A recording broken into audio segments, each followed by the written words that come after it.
இந்த ரோஸ் மில்கை சின்ன பசங்கள்லேருந்து பெரியவங்க வரைக்கும் எல்லாரும் விரும்பி குடிக்கிறாங்க. அது காரணம் இதில் ஆட் பண்ணியிருக்க ஃப்ளேவர் தான். என்னடா இந்த பாட்டிலை பார்த்து ரோஸ் மில்க்குன்னு சொல்கிறான்னு கன்ஃபியூஸ் ஆகாதீங்க. இது ரோஸ் மில்க் கிடையாது. ஆனால் இந்த பாட்டிலை வச்சு கிட்டத்தட்ட 100 லிட்டர் ரோஸ் மில்க் செய்ய முடியும். என்ன புரியலையா? இது ரோஸ் மில்க் செய்கிற எசன்ஸ். இதை வச்சு தான் அவங்க ரோஸ் மில்க் செய்கிறாங்க. இதுலேயே போட்டிருக்காங்க பாருங்கள். இன்க்ரீடியன்ஸ் பார்க்கறதுக்கு முன்னாடி இதை கலந்து முதல்ல காட்டிடுறேன், அதுக்கப்புறம் இன்க்ரீடியன்ஸை பார்க்கலாம். Recommended dilution ratio 1 ml per 1 litre. அப்படி பார்த்தா 1 லிட்டருக்கு 1 ml கலந்தாலே போதும்ல. இருங்க வரேன்.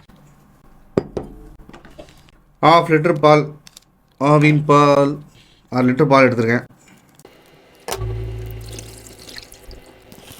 இவங்க கணக்குப்படி 1 லிட்டருக்கு 1 ml ஊற்றணும். நான் 6 லிட்டர் ஊற்றிருக்கேன். ஸோ 0.5 ml ஊற்றினா போதும்.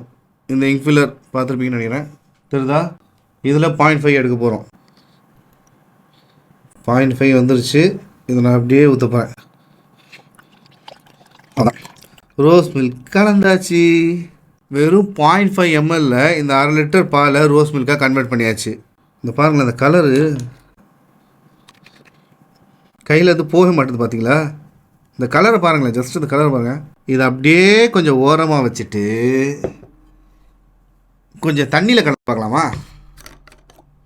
இதே 1/2 லிட்டர் தான். எப்படி இறங்குது பாருங்கள் அந்த கலர். தண்ணியில் கலந்தோடனே கலரே மாறிச்சு பார்த்தீங்களா? இந்த டிஃப்ரென்ஸை நீங்களே பார்க்கலாம். இதுதான் ரோஸ் மில்க், இதோட கலர். இதை தான் நம்ம குடிச்சிட்ருக்கோம். சாரி, இது மெயினாக நிறைய இப்போ சின்ன பசங்க குடிச்சிட்ருக்காங்க, விரும்பி குடிச்சிட்ருக்காங்க.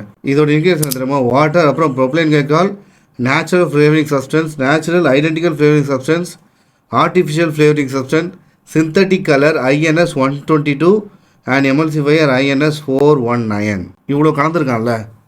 இதில் நம்ம ஜஸ்ட் நீங்கள் கூகுள் பண்ணி பார்த்தா ப்ரோபலைன் கிளைகாலால் நாசி, வாமிட்டிங், டிசினஸ், ஹெட்டேக் எல்லாம் வருமா?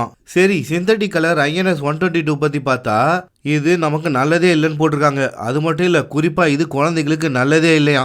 இதால் குழந்தைங்களுக்கு நியூரோ பிஹேவியரல் ப்ராப்ளம் வருமா, அதாவது ஹைப்பர் ஆக்டிவ் வரும்னு போட்டிருக்காங்க. அது மட்டும் இல்லை, டைஜஸ்டிவ் ப்ராப்ளமும் வருமா. இவ்வளோ ப்ராப்ளம் இருக்கிறதுனால தான் இந்த கலரை எவ்வளோ கண்ட்ரீஸில் பேன் பண்ணியிருக்காங்க. ஸோ ஃபைனலாக நான் சொல்ல வேண்டியது ஒரே ஒரு விஷயந்தான். இதை முடிஞ்ச வரைக்கும் அவாய்ட் பண்ணிக்கோங்க. ஏன்னா இதில் இவ்வளோ கலர் கலந்துருக்கான். பாலில் கலக்கும்போது எப்படி இருக்குது, தண்ணியில் கலக்கும்போது எப்படி இருக்குது. 0.5 ml இவ்வளோ கலர் வருதுன்னா விற்கிறவன் கரெக்டாக 0.5 ml தான் கலப்பான்னு நிச்சயம் இல்லைல்ல. அதனால் முடிஞ்ச வரைக்கும் இதெல்லாம் அவாய்ட் பண்ணுறது உங்களுக்கு நல்லது.